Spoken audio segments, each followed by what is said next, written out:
आज की बात अब हर शाम सोमवार से शुक्रवार 8:30 बजे से। एक कि लेबनान, पहली चीज कि क्या लेबनान में इस वक्त जो युद्ध जारी है हिजबुल्लाह और इजराइल के बीच, वो बंद हो जाएगा? ये अपने आप में बहुत बड़ा प्रश्न चिन्ह है। अगर वो बंद नहीं होता है तो फिर ये जो समझौता है ये कैसे लागू होगा?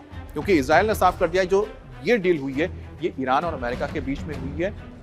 इजराइल का इससे कोई लेना देना नहीं है। इजराइल के हितों को ध्यान में नहीं रखा गया, क्योंकि इजराइल के जो मकसद है या फिर उसके जो विषय हैं वो बिल्कुल अलग है।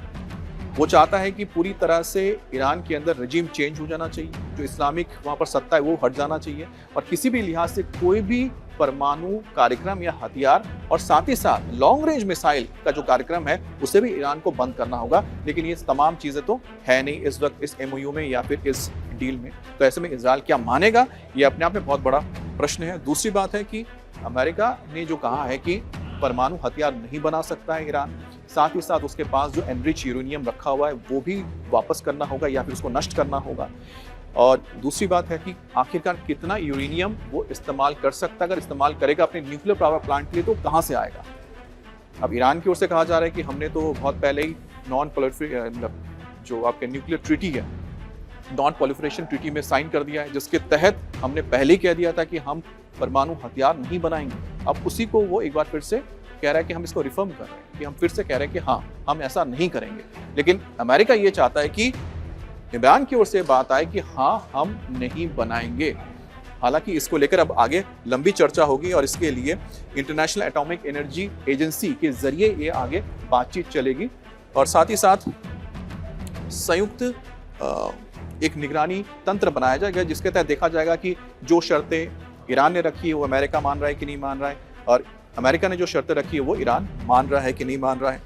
और जो आखिरी है उसमें है कि संयुक्त राष्ट्र सुरक्षा परिषद, यूनाइटेड नेशन सिक्योरिटी काउंसिल के तहत ही ये एक जो आखिरी जो फाइनल डील होगी UN यानी संयुक्त राज्य सिक्योरिटी काउंसिल के तहत ही उसको अंतिम रूप दिया जाएगा। आप कह सकते हैं उस पर मुहर लगेगी, ताकि जो पूरी दुनिया है, इंटरनेशनल जो बिरादरी है, उसको भी सम्मिलित कर लिया जाए इस डील के ऊपर। लेकिन इसमें जो दो मुख्य जगह हैं, एक हो गया लेबनान और इजराइल को लेकर, हिजबुल्लाह को लेकर, और दूसरा है न्यूक्लियर प्रोग्राम को लेकर। ये दो ऐसे पेंच हैं जो ऐसे पेंच है, एक है लेबनान जो ईरान की ओर से शर्त रखी गई है, और न्यूक्लियर जो अमेरिका की ओर से शर्त रखी गई है। इस पर आगे बहुत ज्यादा माथापच्ची होगी, और क्या वाकई में उस दौरान इसका कोई समाधान निकल पाता है। अगर इन दोनों का समाधान नहीं निकलता है तो फिर ये डील कैसे आगे बढ़ेगा, कैसे ये जमीन पर उतारा जाएगा, इसको एग्जीक्यूट किया जाएगा, इस पर प्रश्न चिन्ह लगा हुआ है।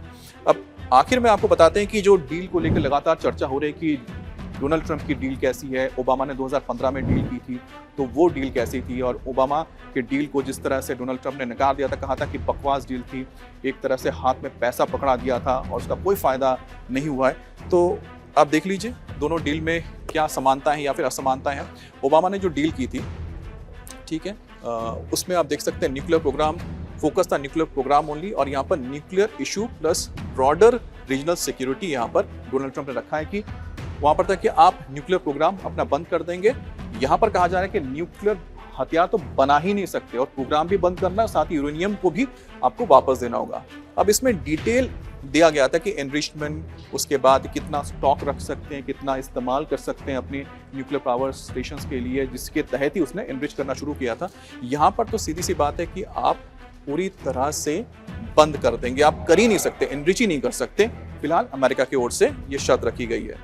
अब सारा इन्फेक्शन यहाँ पर जो होना था IAEA की ओर से हो जाएगा, और यहाँ पर verification mechanism still being negotiated. आखिर किस तरह से, हालांकि अमेरिका ओर से कहा गया है कि अमेरिका ने कहा है कि जो इंटरनेशनल एटॉमिक एनर्जी एजेंसी है उसी के तहत एक मैकेनिज्म तैयार किया जाएगा कि किस तरह से न्यूक्लियर प्रोग्राम जो अभी तक हुआ है उसको बंद किया जाएगा, और साथ ही साथ जो एनरिच यूरेनियम है उसको किस तरह से नष्ट करना है या फिर उसको ट्रांसफर करना है, उसके लिए अभी 60 दिन में बातचीत में क्लियर होगा।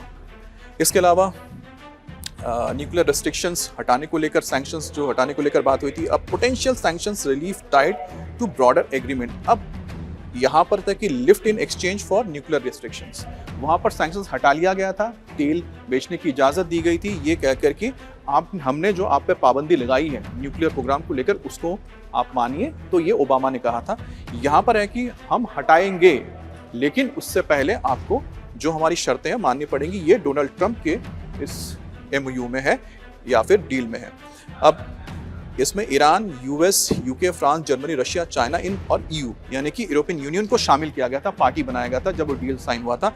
यहाँ पर सिर्फ और सिर्फ अमेरिका और ईरान के बीच ही ये डील हुई है। और एक और चीज़ बता दें कि यहाँ पर मिसाइल प्रोग्राम को लेकर ओबामा ने कोई बात नहीं की थी, और यहाँ पर बताया जा रहा है कि ईरान को मिसाइलें रखने की इजाज़त दी जा रही है। वहाँ पर तो कोई जिक्र नहीं था, यहाँ पर है कि हाँ ठीक है, आप अपने मिसाइल प्रोग्राम को रख सकते हैं। अब क्या उसमें लॉन्ग रेंज को लेकर कुछ है कि आप कहाँ तक बना सकते हैं, क्योंकि फिलहाल तो 2000 किलोमीटर तक तो बना ही चुके हैं यहाँ पर। और साथ ही साथ यहाँ पर माना गया था कि जो ओबामा का जो डील था वो बहुत ज़्यादा आप कह सकते हैं कि नरम था, या फिर बहुत ज़्यादा कठोर पाबंदियां नहीं लगाई गई थी। तो कहीं ना कहीं माना गया था कि बहुत लचीला और बहुत ही कमज़ोर डील किया गया था। अभी तक तो जो डोनाल्ड ट्रंप की डील है, क्योंकि अब इसमें तो बातचीत हो रही है, देखा जाए तो किसी को कुछ खास समझ में नहीं आ रहा, क्योंकि बहुत वेग लग रहा है। इसमें मेमोरेंडम ऑफ अंडरस्टैंडिंग से ज़्यादा मेमोरेंडम ऑफ बोलते हैं ना कि मिसअंडरस्टैंडिंग समझ में आ रहा है। चाहे वो लेबनान को लेकर हो, चाहे वो हॉर्मुज़ के आप कह सकते हैं कि किसकी इस पर पकड़ होगी, या फिर कौन उसकी देखरेख करेगा, उसकी सिक्योरिटी कौन सुनिश्चित करेगा, इसको लेकर भी मिसअंडरस्टैंडिंग है। और तीसरी चीज़ जैसा हम बता रहे हैं कि ये न्यूक्लियर डील किस तरह से ये करेंगे, इस पर भी कहीं ना कहीं प्रश्न चिन्ह लगा हुआ है। लेकिन बहरहाल उम्मीद यही कर सकते हैं कि जो डील हुई है अब 60 दिनों के अंदर, उस पर कोई ठोस ये तमाम बातचीत में चीज़ें निकल कर आए और ज़मीनी हकीकत के तौर पर हम कुछ ठोस देख पाएँ।